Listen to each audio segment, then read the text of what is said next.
कृपया ध्यान से कथा श्रवण करें। पहला प्रश्न है कि मानव जीवन के लिए परम धर्म क्या है। दूसरा प्रश्न करते हैं कि मंदिर में हम जब पूजा करने जाते हैं तो बड़ी विचित्र बात लगती है। कोई कहते हैं शंकर जी श्रेष्ठ हैं, इनकी पूजा करो। कोई कहते हैं भगवान विष्णु श्रेष्ठ हैं, इनकी पूजा पहले करो। कोई कहता है राम जी श्रेष्ठ हैं, कोई कहते हैं भगवान श्री कृष्ण श्रेष्ठ हैं। आखिर ये श्रेष्ठ कौन है? किसके प्रति हम अपना भाव लगाएं, मन लगाएं, ये हमारी समझ में नहीं आता। तीसरे प्रश्न में सौनक आदि 88,000 ऋषि पूछते हैं। सौनक जी महाराज पूछते हैं, हे प्रभु, वेद में परमात्मा का नाम अजन्मा है, भगवान को वेद में कहते हैं अजन्मा। क्या कहते हैं? अजन्मा। तो उनका बार बार जन्म क्यों होता है? भगवान श्री कृष्ण का जन्म हुआ, प्राकट्य हुआ, राम जी का प्राकट्य हुआ, क्यों हुआ भाई? वो तो अजन्मा है। चौथा प्रश्न करते हैं, भगवान के कितने अवतार हैं? कोई कहता है 10 अवतार हैं, कोई कहता है 24 अवतार हैं, कोई तो महान कहते हैं, महानुभाव कहते हैं हरि अनंत हरि कथा अनंतांत। पांचवा प्रश्न है, वक्ता वो श्रेष्ठ नहीं जो छोटी सी बात को बड़ी बनाकर बोले। वक्ता वो श्रेष्ठ है, जो उत्तम है, जो सूक्ष्म रूप में बताए और समझ में आए। कहने का तात्पर्य गागर में सागर भरकर कहे। फिर संसार के लोगों में इतना समय कहाँ है भाई? आज की कथा को इतने लंबे चौड़े ढंग से सुने, 2-3 घंटे तो कथा सुनना ही पाते। अतः साधोत्र सारम समुद्रत्य मनीषया, जो सार है शास्त्रों का, वो हमें बताने की कृपा करिए। छठे प्रश्न में सौनक महाराज कहते हैं कि भगवान जब अपनी लीला को संपन्न करने के लिए पृथ्वी लोक में आए और श्री कृष्ण भगवान ने जब अवतार लिया, अवतार लेते समय गोविंद ने कहा कि हम पृथ्वी का भार उतारेंगे। और स्वयं भगवान गीता में कहते हैं, धर्म संस्थापनार्थाय संभवामि युगे युगे, मैं धर्म की स्थापना करने के लिए युग युग में अवतार लेता हूं। यदि हम प्रभु की बात पर विश्वास करें कि भगवान धर्म की स्थापना के लिए अवतार लेते हैं, तो अपनी लीला समाप्त कर जब भगवान श्री कृष्ण चले गए तो धर्म अकेला पड़ गया होगा। भगवान धर्म किसकी शरण में गया? सूत जी महाराज बड़े प्रसन्न हो जाते हैं। सौनक आदि ऋषि मुनियों से कहते हैं, आपने बड़ा उत्तम प्रश्न पूछा है। परम आदरणीय सुखदेव के चरणों में प्रणाम करना चाहता हूँ। सुखदेव का जीवन इतना महत्वपूर्ण है ऋषियों, ऐसा आदर्श चरित्र किसका होगा? सुंदर चरित्र वाले सुखदेव जी महाराज 12 वर्षों तक अपनी मां के गर्भ में रहे। इतना विचित्र संत है आचार्य सुखदेव।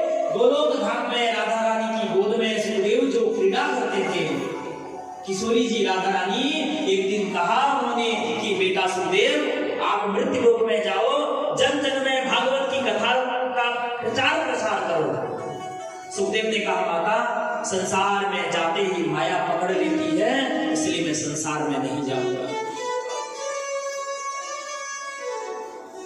माया के डर से अपनी मां के गर्भ में 12 साल बिता दिया, 12 वर्ष बिता दिए। किशोरी राधा रानी ने कहा, नहीं बेटा, मैं आपको वचन देती हूं, आप पर माया का असर नहीं होगा। वही आदरणीय पूज्य सुखदेव जो तोता के रूप में गोलोक धाम में किशोरी राधा रानी की गोद में खेलते मृत्यु लोक में आए और कैलाश पर्वत के ऊपर एक पक्षी के गर्भ से उन्होंने जन्म लिया। अंडे के रूप में प्रकट हो गए। अभी अंडे में जीव का प्रादुर्भाव नहीं हुआ था कि बर्फीली हवा चली, जोर से चली, अंडा फूट गया। सुखदेव के माता पिता सुख पक्षी और पक्षी दोनों अंडे को पड़ा वहीं पर छोड़कर उड़ गए, चले गए। कैलाश पर्वत पर भगवान शंकर रहते हैं, भगवान शिव जी शंकर वहां वास करते हैं। नारद जी के मन में एक बार विचार आया कि विष्णु और लक्ष्मी जी के बीच में वाद विवाद होता रहता है और मेरे ही कारण एक बार ब्रह्मा और उनकी पत्नी में भी वाद विवाद हो गया। फिर मैंने सोचा कि मैंने आज तक ये नहीं देखा ना ही सुना कि भगवान शिव और माता पार्वती में कभी विवाद हुआ। नारद को लोग गलत दृष्टि से देखते हैं, लेकिन नारद का शाब्दिक अर्थ क्या है? नारम ज्ञानम ददाति इति नारद। जो ज्ञान देता है उसको नारद कहते हैं।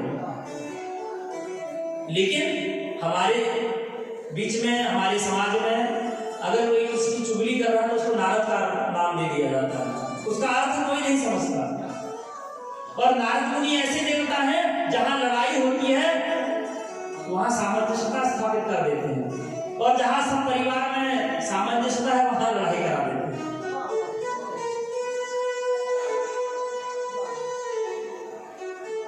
तो नारद जी ने सोचा कि भगवान शिव और माता पार्वती में आज तक मैंने कभी लड़ाई नहीं देखी, चले कैलाश पर्वत की ओर।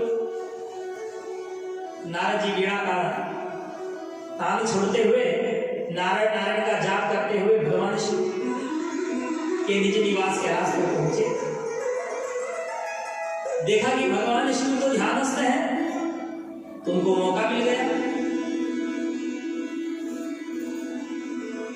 द्वार पर पहुंचे, हर हर महादेव, हर हर महादेव। भगवान शिव तो ध्यानस्थ हैं, माता पार्वती विराजमान है, माता को प्रणाम किया। माता को प्रणाम किया। माता ने कहा, अरे नारद जी, आज अचानक कैलाश पर्वत पर आप पहुंचे, क्या बात है?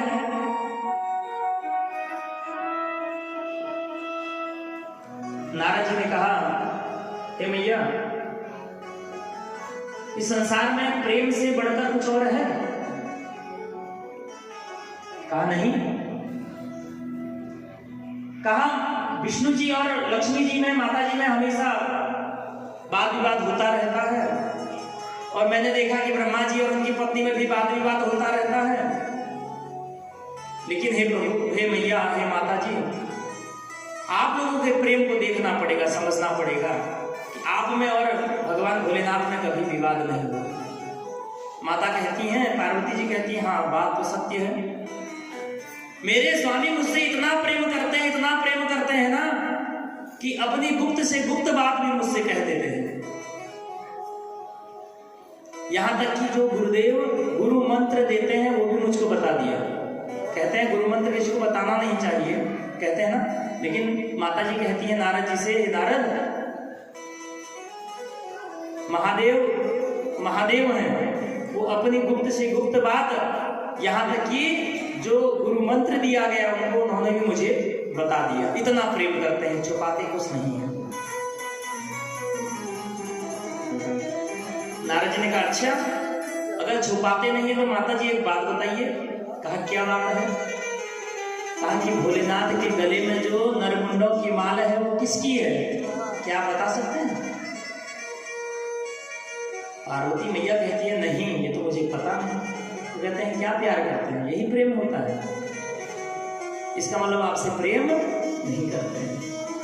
इतना कहा, नारायण नारायण, नारद जी वहां से चले गए। मन में प्रश्न उठता रहा जब तक भगवान भोलेनाथ की का ध्यान नहीं खुलता, ध्यान नहीं छूटता। अब पार्वती सोची, अभी भगवान जी उठे, शंकर जी उठे, तो हम पूछें इनसे कि ये नरमुंडों की माल किसकी है भाई, जो हमेशा गले में टांगते फिरते हैं। अब एक दिन का समय आया, भगवान भोलेनाथ की का ध्यान टूटा, ध्यान से उठे, देखा कि पार्वती वहीं पर बैठी हैं। पहले से तो हजारों वर्षों तक तपस्या करते थे ना। अब पार्वती जी को बैठा देखा, पार्वती से कहा कि आप यहाँ क्यों बैठी हैं? माता जी ने कहा कि आप हमसे प्रेम करते हैं? कहा, हाँ अवश्य प्रेम करते हैं।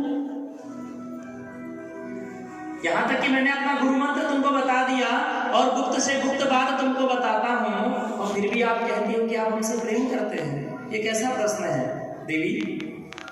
कहा अगर प्रेम करते हैं तो ये बताइए भोलेनाथ, आपके गले में नरमुंडों की माल किसकी है?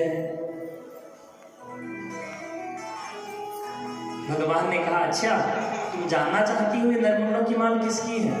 कहा हाँ। कहा सुनो, ये नरमुंडों की माल आप ही की है। पार्वती ने कहा मेरी है? मैं तो आपके समक्ष बैठी हूँ, तो मेरे नरमुंडों की, मेरी मुंड की माल आपके गले में कैसे आ गई?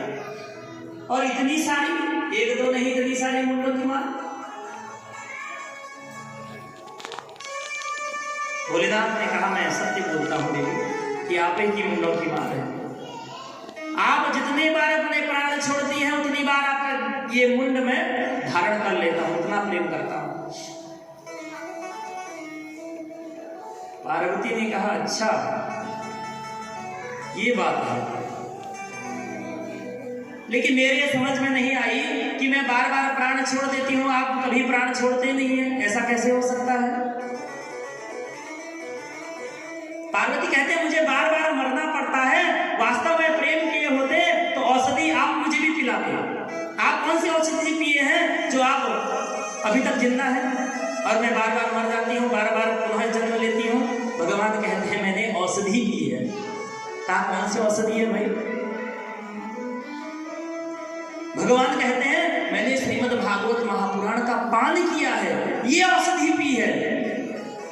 माता जी कहती हैं ये कैसी औषधि है? अगर सच्चे दिल से आप प्रेम करते तो यही औषधि मुझे भी पिलाते, मैं भी जन्म जन्मांतर तक आपके साथ रहती, मैं मरती नहीं।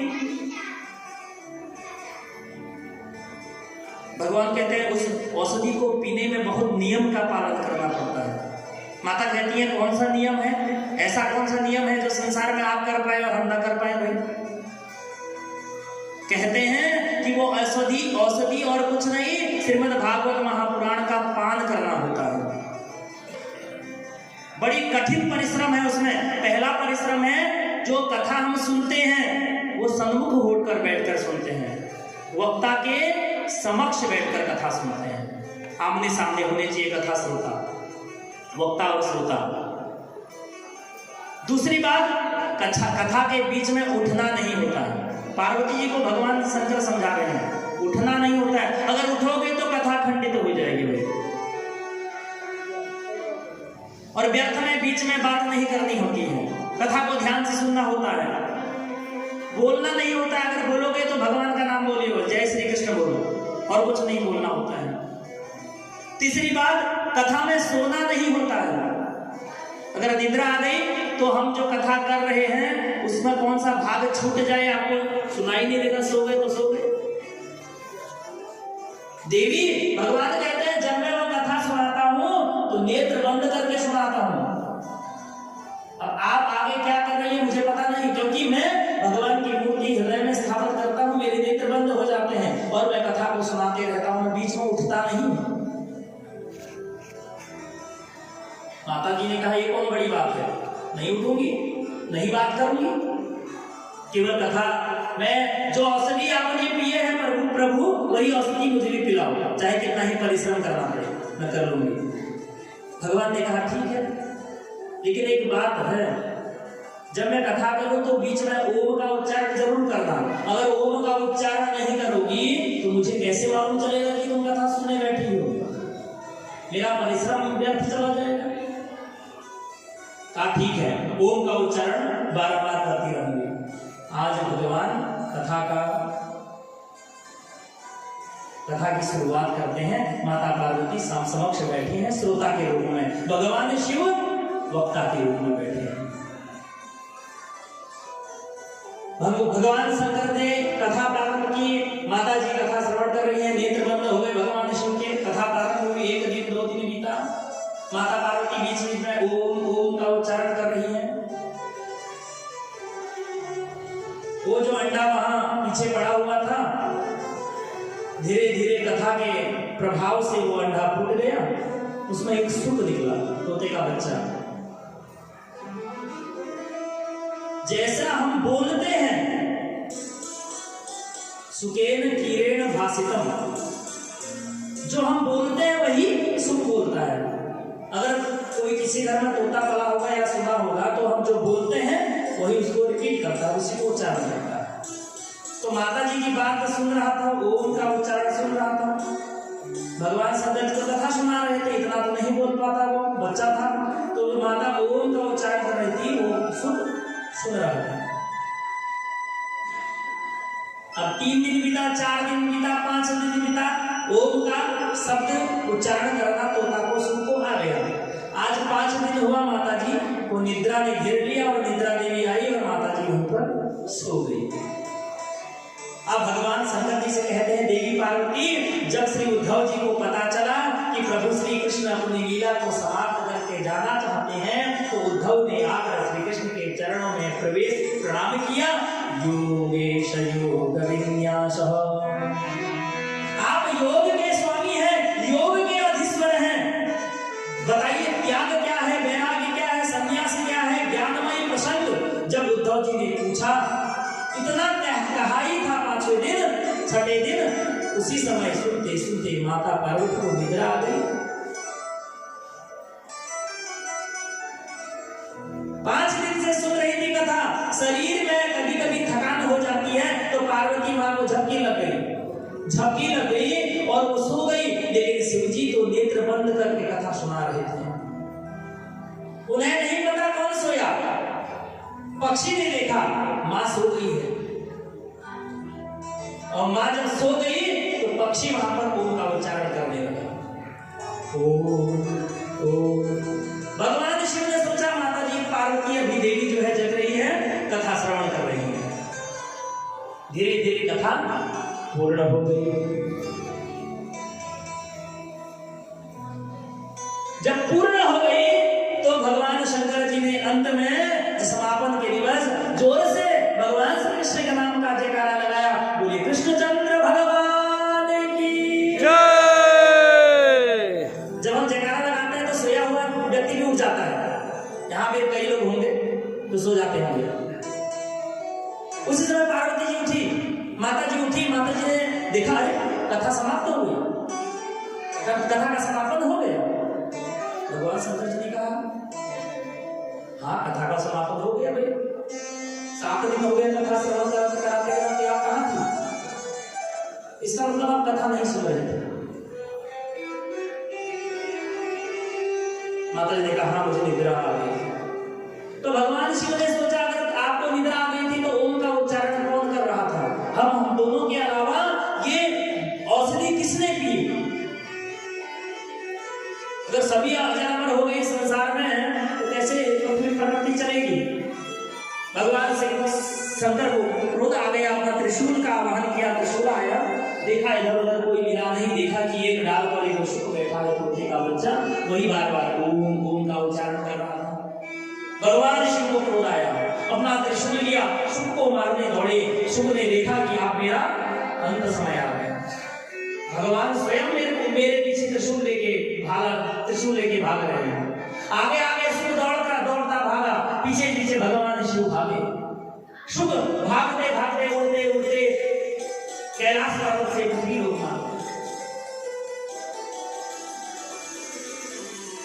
लोक में आए। आगे आगे सुखदेव है, पीछे पीछे भगवान शिव मारने दौड़े हैं। लेकिन भगवान शिव भूल चुके थे कि सुखदेव ने अमृत पी लिया है। वो भी कौन सा अमृत? भागवतामृत।